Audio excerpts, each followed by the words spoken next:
Assalamualaikum warahmatullahi wabarakatuh. Berjumpa kembali bersama kami di channel kesayangan Anda, channel di mana ada misteri. Pada episode kali ini, kami akan mengangkat sebuah cerita horor yang kami angkat dari sebuah surat kabar tentang dendam arwah penasaran.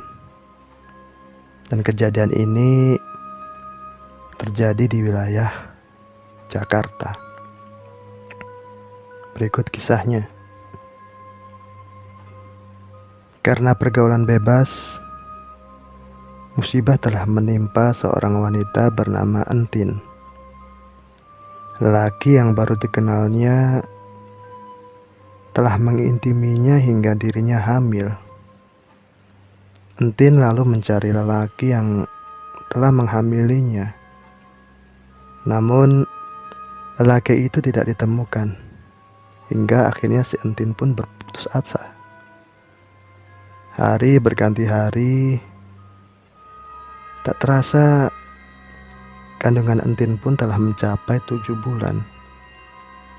Untunglah, seorang lelaki berstatus duda bernama Kohar yang berusia 43 tahun, yang mana pekerjaan sehari-harinya adalah sebagai tukang kredit, bersedia untuk menikahi Entin kendati dalam keadaan hamil. Orang tua Entin pun sangat berbesar hati atas ketersediaan Kohar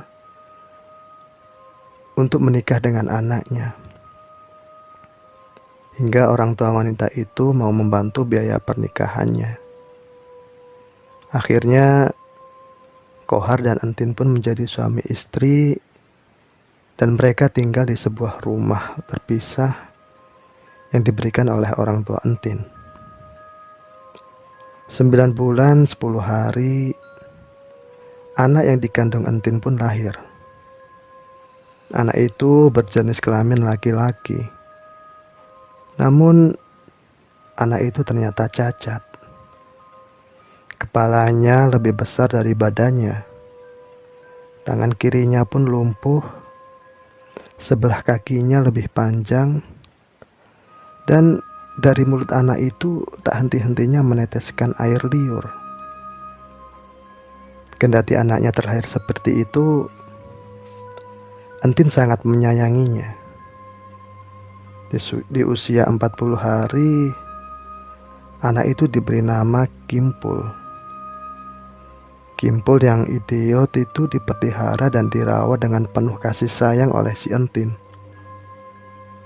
Lain lagi bagi Kohar. Kehadiran anak itu membuat dirinya geram dan menyumpah. Mudah-mudahan anak itu cepat mati.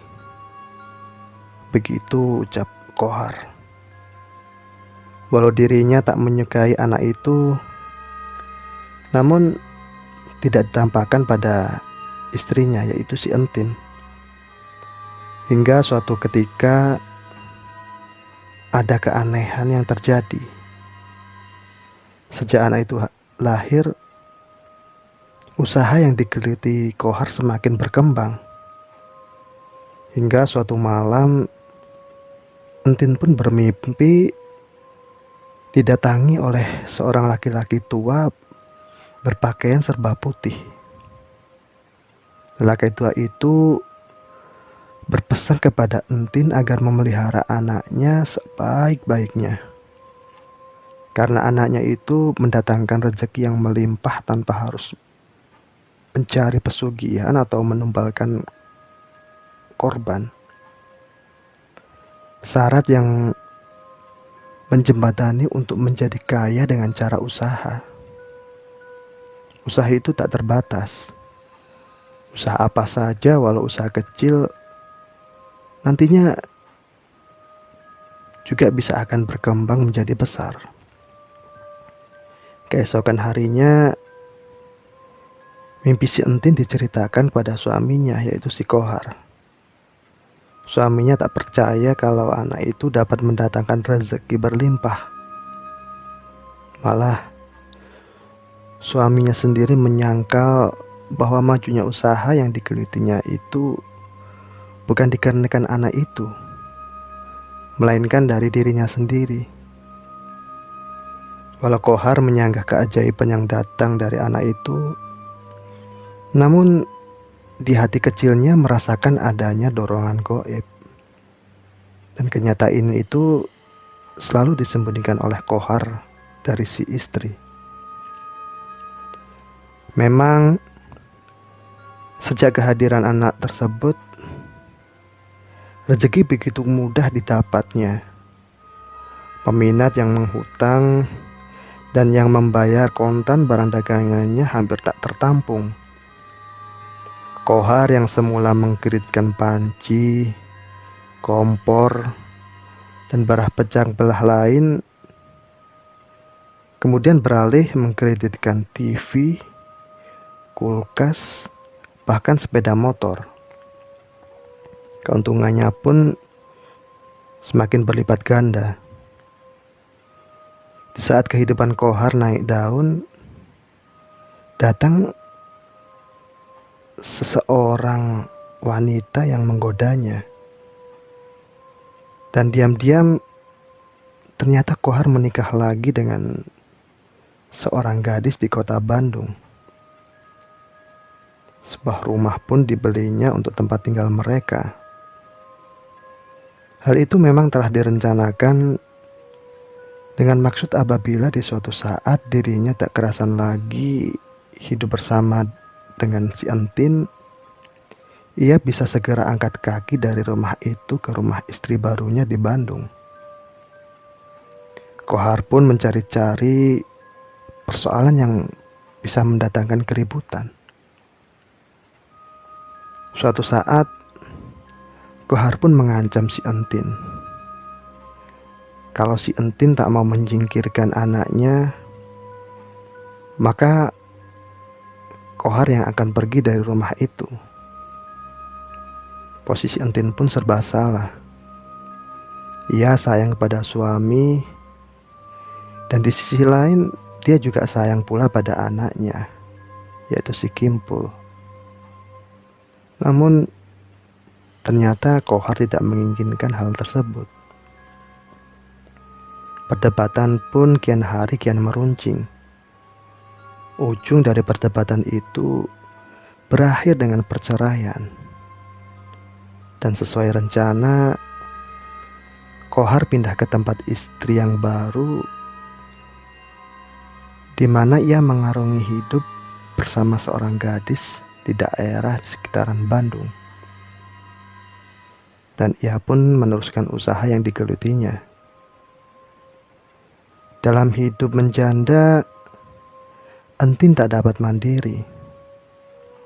Seringkali ibu dan anak ini tidak makan secara teratur karena tak ada makanan yang dimakannya, hingga mereka menjadi kurus. Dan dalam mengarungi hidup yang tidak menentu, akhirnya anak si Entin yang mendatangkan wisik atau bisikan keberkahan itu ternyata sakit. Dan tak lama kemudian anak tersebut meninggal dunia. Jenazah anak itu pun dikubur di pinggir jalan setapak di pinggir sawah. Kesempatan Entin untuk memelihara anaknya yang katanya dapat mendatangkan keberkahan kini telah sirna. Dengan meninggalnya anak itu, hidup Entin semakin tak menentu. Ia sering sakit-sakitan. Penyakit yang dideritanya pun juga sangat aneh.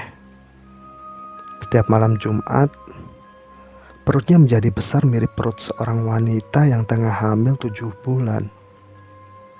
Dan pada akhirnya Entin pun juga menyusul anaknya yang bernasi Kimpul meninggal dunia. Jenazahnya pun dikubur di pinggir jalan setapak bersebelahan dengan kuburan anaknya. Kohar, mantan suami Entin yang sekarang tinggal di Bandung, ternyata masih mencari nafkah di Jakarta. Ia pun juga mendapatkan kabar tentang meninggalnya si Entin dan anaknya. Namun si Kohar tak tahu di mana Entin dan anaknya dimakamkan. Hingga pada suatu hari, Kohar yang sekarang menjadi pengusaha yang sukses pulang ke Bandung karena mau pulang. Kohar, mantan suami si Entin yang tinggal di Bandung, ternyata masih mencari nafkah di Jakarta. Ia mendapat kabar tentang meninggalnya si Entin dan anaknya, yaitu si Kimpul. Namun, ia tak tahu di mana Entin dan anaknya dimakamkan. Hingga suatu hari, Kohar yang telah menjadi seorang pengusaha sukses datang selepas senja untuk melanjutkan perjalanan pulang ke Bandung. Dirasa tidak mungkin karena waktu telah menjelang maghrib.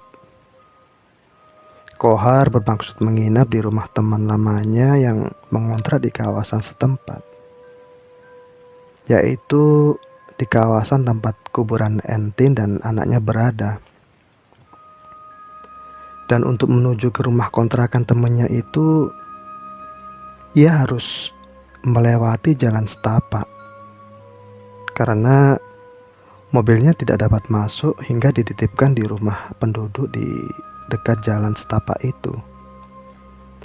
Sedangkan si Kohar sendiri harus berjalan kaki meniti jalan setapak yang baru kali itu dilaluinya. Hari telah lewat senja sewaktu Kohar berjalan di jalan kecil itu. Suasana pun kelihatan remang-remang. Sampai di persimpangan jalan yang sunyi sepi itu, Kohar berpapasan dengan seorang wanita yang wajahnya mirip dengan si Entin. Wanita itu berkata kepadanya, "Sebaiknya Bapak jangan mengambil jalan lurus, karena di ujung jalan itu ada danau. Bapak bisa ambil jalan pintas lewat kuburan." Tanpa ragu, Kohar pun akhirnya menuruti apa kata wanita itu. Ia membelok ke arah kuburan.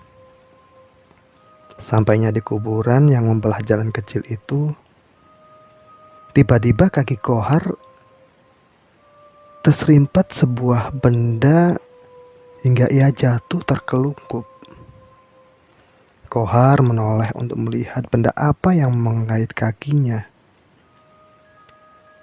Di keremangan sore itu, samar-samar ia melihat sepasang tangan anak kecil yang menjulur dari lubang kuburan.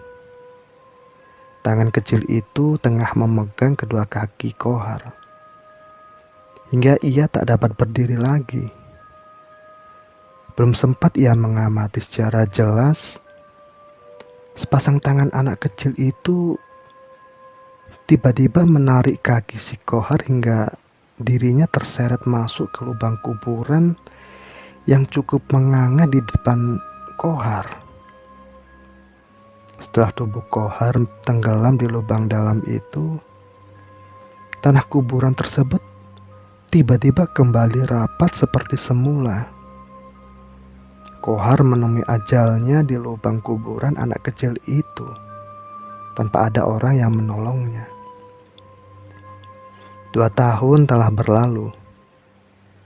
Kejadian yang menggemparkan penduduk tentang hilangnya seorang laki yang mengendarai mobil telah terlupakan. Jalan setapak yang membelah tanah luas itu sekarang dibuat jalan raya yang nantinya berada di tengah perumahan. Pelaksanaan pembuatan jalan jadi terhambat karena adanya 2 kuburan yang melintang di tengah jalan. Dan untuk meneruskan pembuatan jalan itu, kuburan harus dibongkar dan kerangkanya dipindahkan ke kuburan umum. Ketiak 2 kuburan itu penggali kuburan terheran-heran. Jadi pada saat dua kuburan si Entin dan anaknya atau si Kimpul itu digali, ternyata penggali kubur terheran-heran karena satu dari dua kuburan itu berisi dua kerangka manusia. Satu kerangka anak kecil dan satu lagi kerangka orang dewasa. Kerangka orang dewasa itu berada di luar dinding bambu yang telah keropos. Dan yang lebih mengherankan lagi, kerangka orang dewasa itu tak ada tanda-tanda bekas terbungkus kain kafan sebagaimana layaknya orang Islam yang meninggal. Malah memakai celana jeans, sepatu, membawa dompet dan sejumlah uang yang telah dimakan rayap. Dan dari identitas yang ditemukan, ternyata kerangka orang dewasa itu bernama Kohar. Hingga ketika kerangka itu dikubur kembali di kuburan umum, tak ada putus-putusnya orang menggunjingkan tentang penemuan kerangka orang dewasa yang tenggelam di lubang kubur anak kecil itu dalam keadaan berdiri. Baik, sobat dimana ada misteri, dimanapun Anda berada, jangan lupa like, komen, dan subscribe. Tetap stay tune di channel dimana ada misteri. Terima kasih. Wassalamualaikum warahmatullahi wabarakatuh.